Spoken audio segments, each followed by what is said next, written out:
প্রিয় সুধী, যে যেখান থেকে দেখছেন সবাইকে প্রীতি ও শুভেচ্ছা। আপনাদেরকে আজকে আন্তর্জাতিক অপরাধের বিচার যখন করা হয়, অর্থাৎ আন্তর্জাতিক অপরাধ যদি কোনো দেশ জাতীয়ভাবে বা আন্তর্জাতিকভাবে বিচার করে, তাহলে সেটার যে মানদণ্ড, সেই মানদণ্ডটি নিয়ে কিছু কথা বলতে চাই। প্রথম কথাটা হচ্ছে যে আন্তর্জাতিক অপরাধ কি? আন্তর্জাতিক অপরাধ মূলত চারটি। একটি হচ্ছে অ্যাগ্রেশন। অ্যাগ্রেশন মানে হচ্ছে একটি দেশ যদি আরেকটি দেশকে দখল করে ফেলে অন্যায়ভাবে, সেটি অ্যাগ্রেশন। ২ নাম্বার হচ্ছে গণহত্যা। গণহত্যা কি? গণহত্যা হচ্ছে যে নারী, পুরুষ, ধর্ম, বর্ণ, শিশু নির্বিশেষে যখন কোনো একটা সমাজের কোনো একটা অংশে, কোনো একটা বিশেষ জায়গায় অথবা সারা দেশে গণহারে মানুষকে যখন হত্যা করা হয়, সেটা হলো গণহত্যা বা জেনোসাইড। আর ৩ নাম্বারে হচ্ছে মানবতা বিরোধী অপরাধ।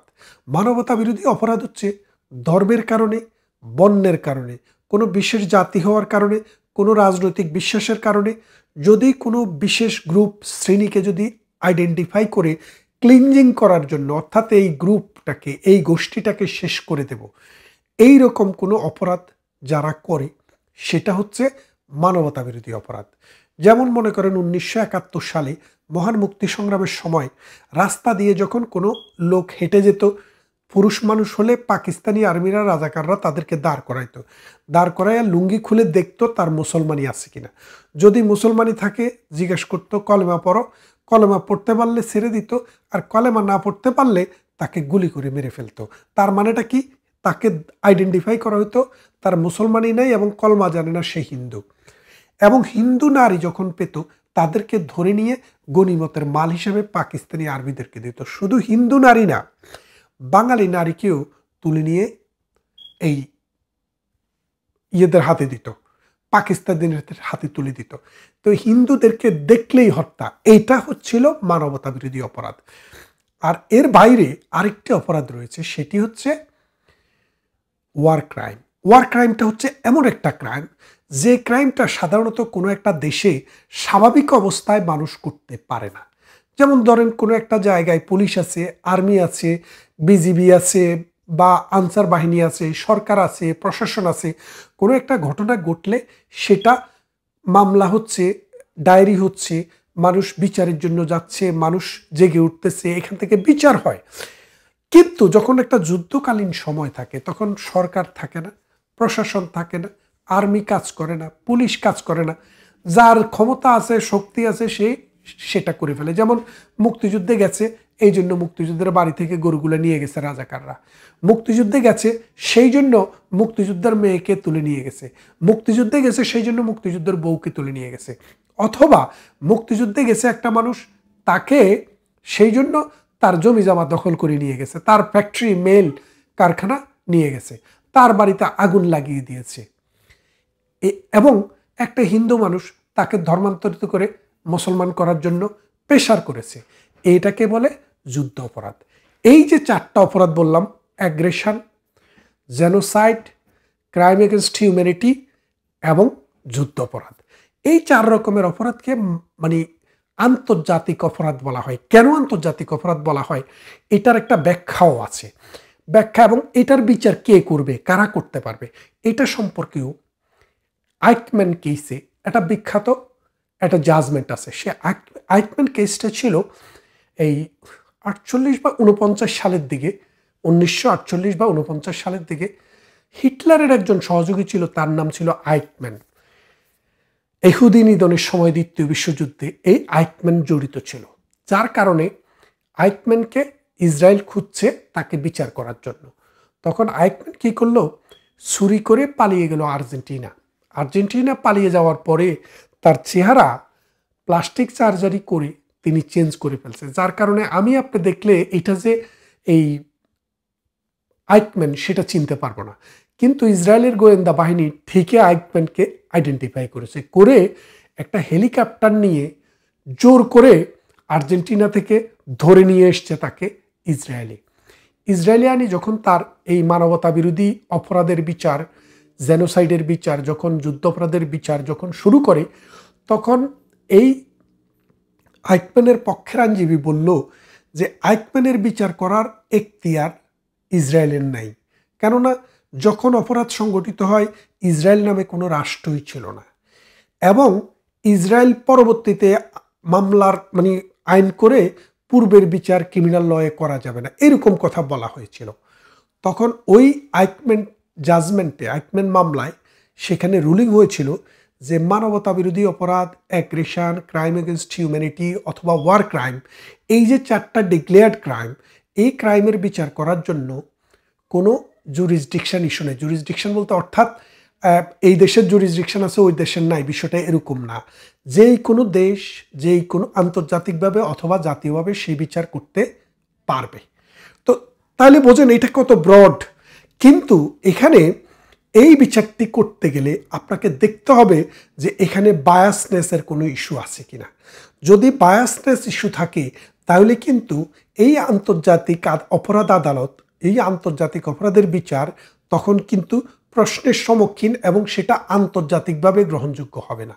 একটি মামলার কথা বললে আপনারা বুঝতে পারবেন। আইকম্যানের কেস তো বললাম, এরপরে আরেকটি মামলা হচ্ছে পিনেচেট মামলাটা হচ্ছে, এই পিনেচেট ছিল চিলির একজন রাষ্ট্রনায়ক, স্বৈরশাসক, দীর্ঘদিন শাসন করেছে, অসংখ্য হত্যা, ধর্ষণ, নির্যাতন, গুম এবং জেনোসাইডের সাথে তার সম্পৃক্ততার কথা পুরো বিশ্ব জানে। তখন 1998 সালে ক্যান্সার আক্রান্ত হয়ে এই পিনেচেট এসেছিল লন্ডনে, নানান রোগে আক্রান্ত হয়ে সে লন্ডনে এসেছিল চিকিৎসা নিতে। চিকিৎসা নিতে আসার পর এই ব্রিটিশ পুলিশ তাকে গ্রেপ্তার করে এই কারণে যে সে মানবতা বিরোধী অপরাধ, ক্রাইম এগেনস্ট হিউম্যানিটি, যুদ্ধ অপরাধ বা ওয়ার ক্রাইম বা এগুলা করেছে, সুতরাং তার বিচার তারা করবে। কারণ যেহেতু আইকম্যান কেসে বলা হয়েছে না যে পৃথিবীর যেই কোনো দেশ বিচার করতে পারবে, সুতরাং তারা পারবে।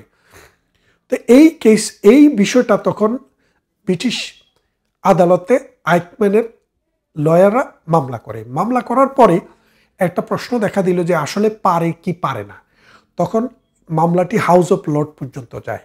তখন হাউস অফ লর্ডে যখন যায়, লর্ড হফম্যান ছিলেন তখন জাস্টিস, এবং তার নেতৃত্বে 5 সদস্যের একটি জাজেস প্যানেল এটা ডিসিশন নিচ্ছিল। তখন জাজদের মধ্যে 2টা ভাগ হয়ে গেছে। 3 জন জাজ এই পিনেচেটের বিচারের পক্ষে রায় দিয়েছে, আর 2 জন জাজ ডিসেন্ডিং জাজমেন্ট দিয়েছে। তো ডিসেন্ডিং জাজমেন্ট মানে হচ্ছে ওই 3 জনের সাথে একমত পোষণ করেনি। না পোষণ করার কারণে যেহেতু 3 জন মেজরিটি, সেই জন্য সিদ্ধান্ত হলো যে আইকম্যানের পিনেচেটের বিচার ইউকেতে হবে, ইউনাইটেড কিংডম তার বিচার করতে পারবে এবং বিচার হবে। পরবর্তীতে পিনেচেট এখানে একটি জুডিশিয়াল রিভিউ করে বলল যে আমার যে বিচার করবে, যারা জাজমেন্ট দিয়েছে যে 3 জন, এই 3 জনের মধ্যে একজন ছিল লর্ড হফম্যান।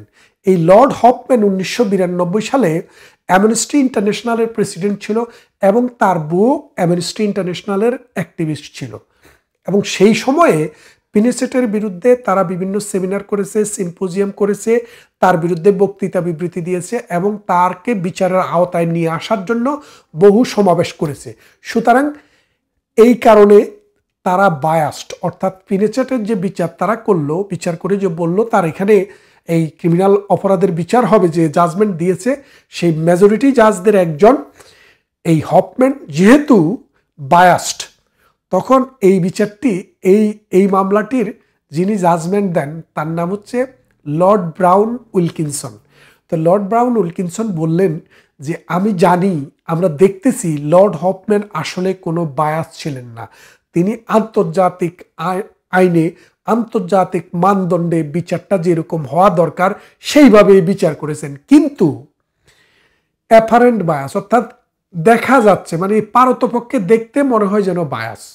কেননা তিনি যেহেতু এই পিনেচেটের বিরুদ্ধে আগে কথা বলেছেন, তার বিরুদ্ধে অনেক সভা সমাবেশ করেছেন, সেই জন্য এই লর্ড হফম্যানের দেখতে বায়াস মনে হচ্ছে।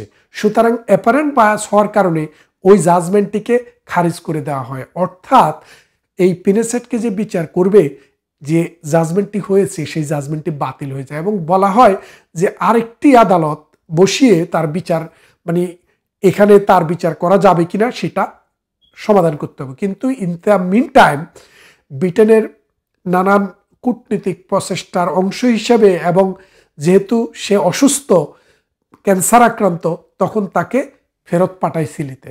তো এই জিনিসটা দ্বারা যেটা বোঝাতে চেয়েছি, বাংলাদেশে যে বিচারটা হচ্ছে, এই বিচারটা কিন্তু আন্তর্জাতিক অপরাধ বিচার, অর্থাৎ বিচারটা হচ্ছে আমাদের দেশীয় একটা ট্রাইব্যুনালে, কিন্তু সেটি হচ্ছে কিসের বিচার? আন্তর্জাতিকভাবে স্বীকৃত অপরাধের বিচার। এই চারটি বিচার যখন আন্তর্জাতিকভাবে করতে যাবেন, তখন আপনার লয়ারের মান আন্তর্জাতিক হতে হবে, আপনার বিচারকের মান আন্তর্জাতিক হতে হবে, আপনার যে প্রসিডিউর সেই মানটাও আন্তর্জাতিক হতে হবে। এখন লয়ারের মানের আন্তর্জাতিকতা হলো যে 3 জন জাজ যে জাজমেন্ট দিয়েছে, এই 3 জন জাজের একজন জাজও জীবনে একদিনও এর আগে একটি মামলাও সুপ্রিম কোর্টে বা হাইকোর্টে শুনানি করেনি এবং জাজমেন্ট দেয়নি। তার মানে হচ্ছে তারা বায়াস তো ছিলই। কারণ বায়াস কেন ছিল? এই যে শামসুজ্জামান, ইনি কিন্তু এই বিএনপির নেতা ছিলেন, জাতীয়তাবাদী আইনজীবী ফোরামের নেতা ছিলেন, শেখ হাসিনার পাশি চাই বলে বহু বক্তৃতা বিবৃতি দিয়েছেন, শেখ হাসিনার বিরুদ্ধে আন্দোলন সংগ্রাম করেছেন। আর রাজাকার তাইজুল, সে তো শেখ হাসিনার বিরুদ্ধে পাইলে মেরে ফেলে, আমার সামনেই অনেক বক্তৃতা আমি দেখেছি। তো সুতরাং সেই জন্য বলছি, টপ টু বটম একটা বায়াস কোর্টের মাধ্যমে আন্তর্জাতিক অপরাধের বিচার হয়েছে, যেটা এই স্কোপের মধ্যেই পড়ে না। কারণ 2024 সালে বাংলাদেশে যে অ্যাট্রোসিটি হয়েছে সরকারের মধ্যে এবং আন্দোলনকারীদের মধ্যে, যে দাওয়া পাল্টা দেওয়া, গুলি, বন্দুক, অগ্নি সংযোগ হয়েছে, এটা রাষ্ট্রের দায়িত্ব ছিল যে যারা অপরাধ করে, যারা মানুষের জান এবং মালের উপরে আঘাত করে, তাদেরকে দমন করা, মানে দুষ্টের দমন শিষ্টের লালন। এই দুষ্টদেরকে দমন করা রাষ্ট্রের দায়িত্ব ছিল, নাইলে রাষ্ট্র থাকবে কেন? এবং এখন পুলিশ বলছে যে আপনারা কি করবেন? গুলি করে দিবেন, অর্ডার দিবেন আগুন দিলে। তাহলে টিভি ভবনে যখন আগুন দিছে তখন কি গুলির অর্ডার হবে না? সেই জন্য বলছি যে এই বিচারটি হয়েছে মাত্র একটা মানে প্লড একটা বিচার। কি বলবো, এরকম বিচার পৃথিবীতে কখনো হয় নাই। এবং আগস্ট মাসে এই বিচারের অ্যাকচুয়াল ট্রায়ালটি আগস্টে শুরু হয়, শেষ হয়ে গেছে 4 মাসে। অথচ আপনি গোলাম আজমের বিচার, সাইদির বিচার, মীর কাসেমের বিচার, ওদের বিচার দেখেন, এক একটা বিচার হইতে 2 বছর, 3 বছর, 4 বছর সময় লেগেছে। কারণ কি?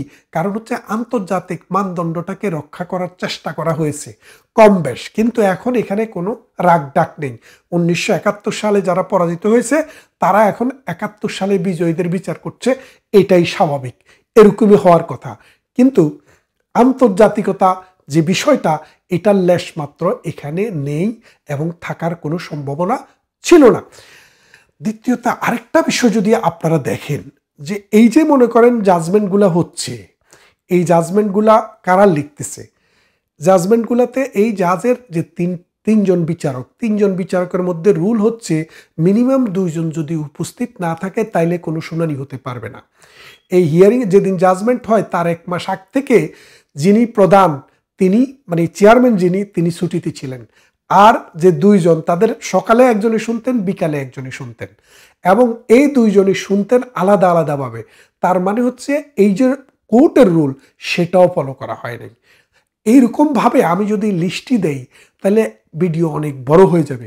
শুধু এই কথাটি শেষ পর্যন্ত বলতে চাই যে এখানে বায়াসড মানুষ, জাজ বায়াসড, লয়াররা বায়াসড, এবং সরকার পক্ষ থেকে প্রধানমন্ত্রী শেখ হাসিনার জন্য যে আইনজীবী নিয়োগ দিয়েছেন তার কুত্তা মার্কা হাসি আমরা সবাই দেখেছি এবং আমরা বুঝেছি সে যে মানে কোর্টের, ওই যে ডিস্ট্রিক্ট কোর্টের একটা মানে দালাল, উকিলদের দালাল, সেই লোককে দিয়া প্রধানমন্ত্রী শেখ হাসিনার ফাঁসিটা নিশ্চিত করেছে। আজকে আপনারা দেখেছেন প্রথম আলোতে ডেভিড বার্গম্যান, ডক্টর কামাল হোসেনের মেয়ের জামাই, এটা লেখা লিখেছে, বলছে এই মামলার যে বিচার, এই বিচার প্রক্রিয়া প্রশ্নসিদ্ধ। আপনারা পড়ে নেবেন, তার আলোচনা নিয়ে আমি যেতে চাই না। ডেভিড বার্গম্যানেরা বার্গম্যানের জায়গায় থাকুক, আপনারা আপনাদের জায়গায় থাকেন। শুধু একটা কথা বোঝেন, এই বাংলাদেশে আপনারা যারা অনেকে আওয়ামী লীগ করতেন বা মৌন সমর্থক ছিলেন, কিন্তু মনে করতেন আওয়ামী লীগ কোনো সঠিক চালাচ্ছে না, নানান প্রপাগান্ডা শুনে আপনাদের মন ভারী হয়ে উঠছিল, কিন্তু আজকের দেশ দেখে আপনারা নিশ্চয়ই বুঝছেন এই দেশটা মানুষের দেশ না, এটা একটা হায়নার দেশ এখন চলছে। আর শেখ হাসিনার যে দেশ ছিল দোষীগুণী, সেটা মানুষের দেশ ছিল, সেটা মানুষের সরকার ছিল, মানুষের শাসন ছিল। এখন যেটা চলছে এটা শয়তানের শাসন, এটা ইবলিসের শাসন, এটা জাহান্নামী শাসন। এই জাহান্নামী শাসন অবসান করার জন্য আমরা কাজ করছি, আপনারা কাজ করছেন। গড়ে কাজ হচ্ছে, বাইরে কাজ হচ্ছে, সমগ্র পৃথিবীতে কাজ হচ্ছে। একদিন এরা বাসমান ফেনার মতো উড়ে যাবে। সাম্প্রদায়িক ধর্মাশ্রয়ী এই অন্ধ মৌলবাদী শক্তিকে পরাজিত করে এই উর্বর পলিমাটির দেশ, এই বঙ্গভূমিকে আমরা আবার সঠিক পথে নিয়ে আসব। ততক্ষণ ভালো থাকবেন, সুস্থ থাকবেন।